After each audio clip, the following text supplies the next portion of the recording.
আজকে মূলত হচ্ছে আমাদের গোটা রাজ্যে তিনটা নির্দিষ্ট দাবিতে, কাজের দাবিতে, আমাদের রাজ্যের আইনের শাসন পুনঃপ্রতিষ্ঠা করতে, জঙ্গলের রাজত্বে অবসান ঘটাতে এবং নেশার বিরুদ্ধে, নেশা কারবারিদের বিরুদ্ধে কঠোর ব্যবস্থা গ্রহণের দাবিতে, এই তিনটা দাবি নিয়ে গোটা রাজ্যে এই সময়ে বামপন্থী দুটি যুব সংগঠন ডিওয়াইএফআই এবং টিআই লড়াই আছেন, আন্দোলনে আছেন। তাকে কেন্দ্র করে আজকে থেকে গোটা রাজ্যে পদযাত্রা শুরু হচ্ছে। নানা অংশের মানুষকে যুক্ত করে মানুষের কাছে আমাদের বক্তব্য নিয়ে যাওয়া, এই প্রশ্নে সদর বিভাগীয় কমিটি ডিওয়াইএফ এবং টিআইএফ আজকে এই পদযাত্রা সংগঠিত করছেন। আগামী জানুয়ারি মাসের 5 তারিখ পর্যন্ত গোটা রাজ্যের প্রতিটা বিভাগে এই ধরনের কর্মসূচি রাস্তায় নেমে বামপন্থী যুব দুটি সংগঠন সংগঠিত করছে। আমরা দেখছি গোটা রাজ্যের একদিকে বেকাররা অন্য হয়ে ঘুরছে, দরজায় দরজায় সরকার শাসক দল নেশার সামগ্রী পৌঁছে দিচ্ছে।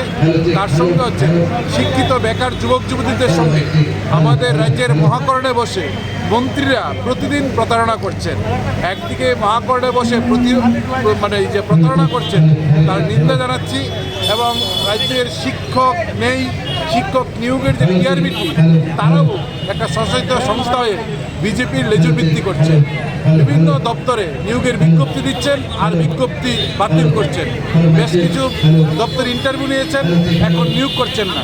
এই সামগ্রিক বিষয় নিয়ে আমরা রাস্তায় নেমেছি এবং সদর বিভাগ কমিটি এই আমাদের পদযাত্রার সূচনা করছেন।